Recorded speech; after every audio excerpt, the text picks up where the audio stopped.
करें हम सिंध पुलिस की, तो आज भी जो है SHO शाहिद हुसैन ने जो है वो अच्छा काम किया है। एक पुलिस मुकाबला हुआ है जिस पे जो उसने अपनी जान की परवाह ना करते हुए उनका सामना किया है, जिसमें से एक बंदा जो है बताया जा रहा है कि वो फ़रार हो गया, दो जो हैं वो पकड़े गए हैं। अच्छा, जो पकड़े गए हैं बंदे, वो जो उनके पास जो बाइक थी वो चोरी की बाइक थी। तकरीबन 1 महीना पहले जो है बताया जा रहा है कि उन्होंने जो वो छीनी थी। तो जिनकी बाइक थी वो भी हमारे साथ मौजूद हैं।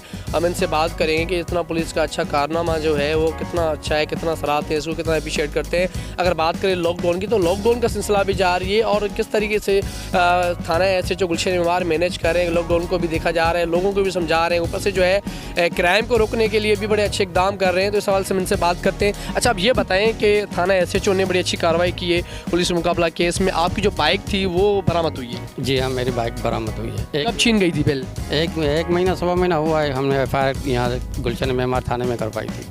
अच्छा, आज माशाल्लाह इतना अच्छा काम किया इन्होंने, अपनी जान की परवाह ना करते हुए उन्होंने एक पुलिस मुकाबला हुआ है जिसमें से वो 2 बंदे पकड़े गए। तो सिंध पुलिस का किस तरीके से देखते हो कि हमेशा कुर्बानियाँ देती हुई आई है? जी हाँ, अल्हम्दुलिल्लाह सिंध पुलिस हमेशा कुर्बानी देती होती है। इससे नहीं है कि पूरे सारे ही बुरे इंसान होते हैं, अच्छे इंसान भी है और अच्छे नेक इंसान भी है, नमाज़ी भी है और बहुत अच्छी कुर्बानियाँ अपनी जान की कुर्बानी देकर ये बाहर निकलते हैं।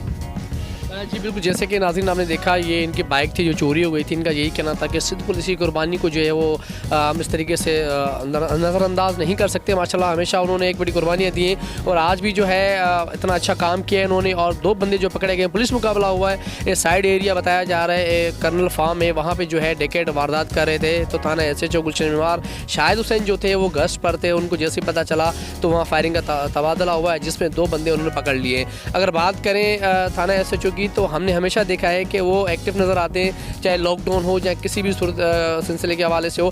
अभी कुछ दिन पहले भी एक बंदे ने हवाई फायरिंग की थी नॉर्थ कराची नाज़िमाबाद में, तो उनको भी जो है गुलशन मेमार के अंदर उनको अरेस्ट कर लिया था और FIR दर्ज कर ली थी और तफ्तीश जारी है। तो हुकूमत से हम लोग अपील करते हैं और आज ही सिंध से कि ऐसे लोगों को जो है सराहा जाए और इनको अप्रिशिएट किया जाए, मज़ीद जो है इनको अप्रिशिएट करें ताकि अच्छी बात है, अच्छी काविशें करें, अच्छी मेहनत करें, अपनी जान की परवाह ना करते आवाम का तहफ़्फ़ुज़ करें। तो ऐसे लोग जो है वो होने चाहिए। और मैं आवाम से अपील करता हूँ कि पुलिस की रिस्पेक्ट करें, उनकी वर्दी की रिस्पेक्ट करेंगे। जब आप उनकी इज़्ज़त करोगे तो आपको इज़्ज़त मिलेगी। सब एक जैसे नहीं होते। आज भी उन्होंने बड़ा अच्छा काम किया है, अपनी जान की परवाह ना करते हुए अपनी टीम के हमरा जो है उनका मुकाबला किया है, उनकी गोलियों का सामना करा है। अल्लाह न करे उनकी जान को भी कुछ नुकसान हो सकता था, लेकिन अल्लाह ने उनको अपने हिफाज़ अमान में रखा है। तो आप जो है थोड़ा सा कोऑपरेट करें पुलिस के साथ, वो अच्छा काम कर रही है, उनको अप्रिशिएट करें ताकि इस तरह की मज़ीद जो काम है वो करती रहे। जी।